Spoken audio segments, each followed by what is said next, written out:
Alright, friends, let's dim the lights, cue the dramatic music, and pour ourselves something strong.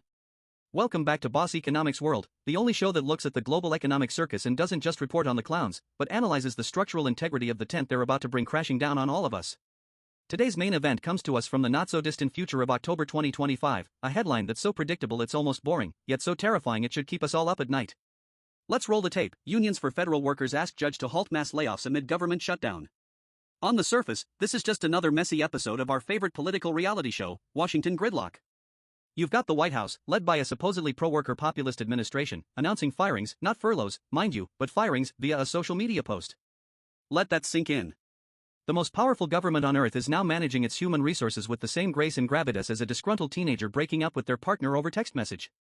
You've got the unions, playing their classic role as the defenders of the working stiff, running to the courts.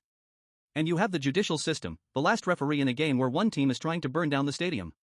A classic three-act drama. But here at Boss Economics World, we don't just watch the play, we deconstruct the stage, check the lighting rigs for faults, and figure out who's really getting rich selling the tickets.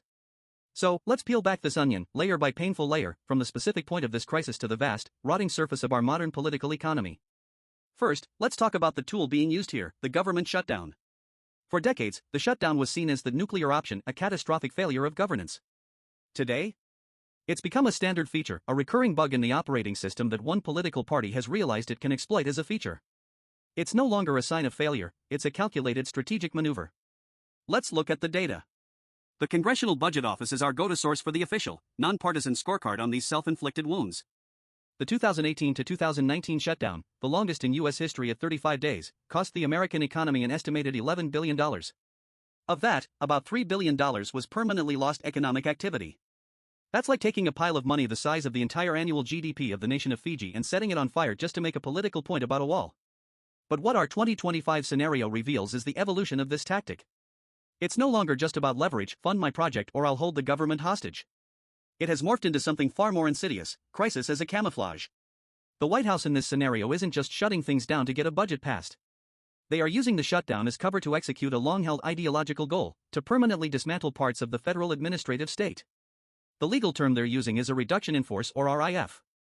A furlough is temporary, you go home without pay, but your job is waiting for you. A RIF is a permanent layoff. You're gone. Your position is eliminated. This is a masterstroke of cynical political theater. You create a crisis, then you use the chaos of that crisis to implement a policy that would be politically explosive under normal circumstances. It's like a corporate raider starting a fire in a factory so they can buy it for pennies on the dollar and sell off the assets. The unions are right to argue there's no legal authority for this. The laws governing RIFs are designed for long-term strategic downsizing, not for a snap decision during a temporary funding lapse. But the strategy is clear: act first, tie it up in courts for years, and by the time it's resolved, the damage is done. The institutions are hollowed out. Now, for those of you watching from outside Washington, D.C., you might be thinking, a bunch of bureaucrats in D.C. losing their jobs? How does that affect me? Oh, my sweet, summer child.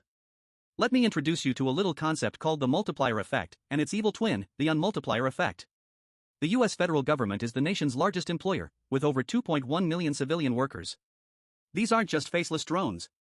They are soil scientists at the USDA, cybersecurity experts at DHS, nurses at VA hospitals, and air traffic controllers at the FAA. When you fire tens of thousands of them, you're not just removing their salaries from the economy. You're triggering an economic shockwave. Let's run the numbers. The average federal salary is around $90,000. If you fire, say, 100,000 workers, you are instantly removing $9 billion in direct annual consumer spending from the economy. These people stop going to restaurants, they cancel their gym memberships, they put off buying a new car, they default on their mortgages. A 2023 study from the National Bureau of Economic Research showed that for every 1% drop in local government employment, there is a corresponding 1.8% drop in local private sector employment in the long run. The effect is symbiotic. But it gets worse. Think about the vast ecosystem of government contractors. Major companies like Lockheed Martin, Booz Allen Hamilton, and Deloitte have divisions that do billions of dollars of business with the government. In fiscal year 2023, the U.S. government spent over $700 billion on contracts. When federal agencies are in chaos and their program managers are being fired, those contracts are frozen, reviewed, or canceled. This doesn't just hit the big guys, it devastates the thousands of small and medium-sized businesses that act as subcontractors. The local IT support company, the catering service for agency events, the construction firm renovating a federal building, they all go down with the ship. We are talking about a manufactured, localized recession in every city with a significant federal presence: Washington, D.C., San Antonio, San Diego, Norfolk. And the uncertainty this injects into the broader economy is poison. How can a business plan for the future when it's unclear if the government, its biggest potential customer and regulator, will even be fully staffed or functional next quarter? This uncertainty freezes private investment, slows hiring, and chips away at consumer confidence, which, let's remember, is the bedrock of 70% of the US economy. Now we get to the really deep, structural stuff. This isn't just about money, it's about power and competence. What this 2025 event represents is the culmination of a multi-decade project to deprofessionalize and politicize the US civil service. Let's talk about a ghost from the past that's clearly haunting our hypothetical future: Schedule F.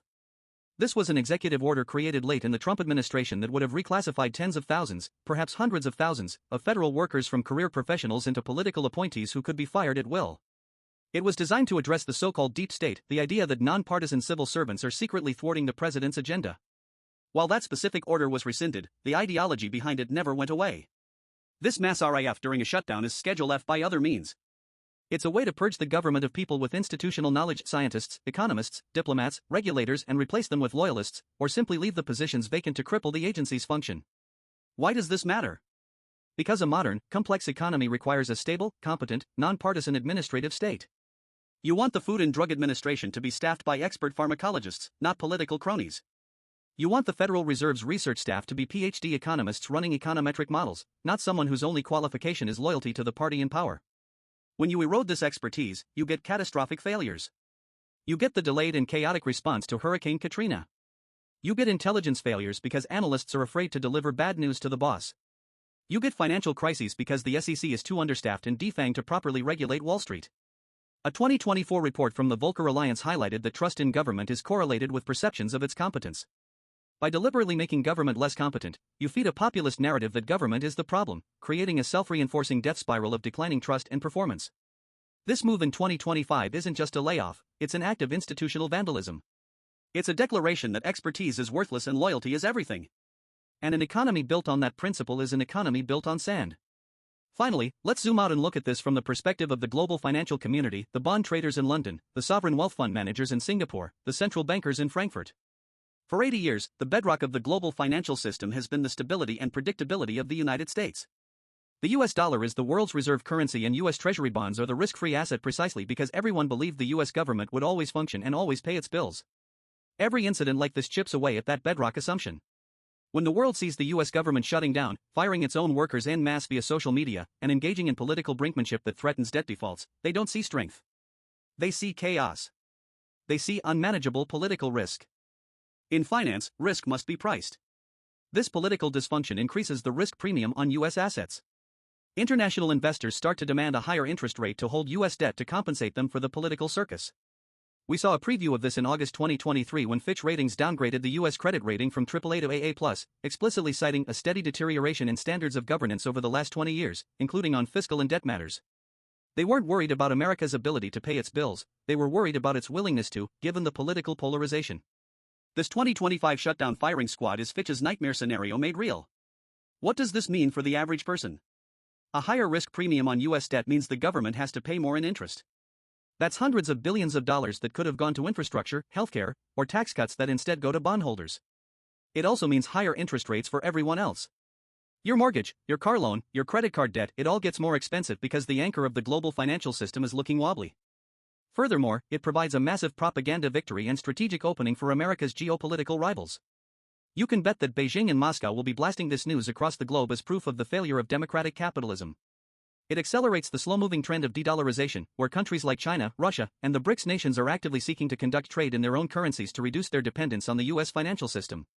As of Q2 2024, the dollar's share of global foreign exchange reserves had already fallen to around 58%, down from over 70% at the turn of the century. Events like this are a giant advertisement for the alternative. So, what are we left with? This seemingly minor news story from October 2025 about a lawsuit is a perfect microcosm of our era. It's a story about 1. The weaponization of political tools, turning a procedural failure like a shutdown into an offensive weapon for ideological warfare. 2. Manufactured economic pain, inflicting billions of dollars in self-harm to the economy to achieve a political goal, with the pain disproportionately felt by workers and small businesses. 3. Institutional decay, a deliberate attack on the expertise and integrity of the civil service, which is essential for a functioning complex society. For the erosion of global standing, casually damaging America's single greatest economic asset, its reputation for stability and predictability, for short-term political gain. The ultimate irony is that this is being done under the banner of draining the swamp or making government more efficient. But what it truly is an act of economic sabotage masquerading as governance. It doesn't make the government more efficient, it makes it more chaotic, more partisan, and less capable of performing its most basic functions. For the professionals in my audience, this is a clear signal that political risk is no longer a footnote in your analysis of the US market, it is a primary variable. For the ordinary citizen, this is a reminder that the stability you take for granted is fragile. The idea of a safe government job is dissolving, just as the idea of a lifetime corporate job dissolved a generation ago. We are all precarious workers now, subject to the whims of a volatile market and an even more volatile political class. So, as we watch this drama unfold in our hypothetical 2025, the real question isn't whether the unions will win their court case. The real question is, even if they do, how much of the institution will be left to save? That's all the time we have for today. Keep your portfolios diversified, and maybe diversify your citizenship, just in case. This is Boss Economics World, signing off. Stay sharp out there. The show is just getting started.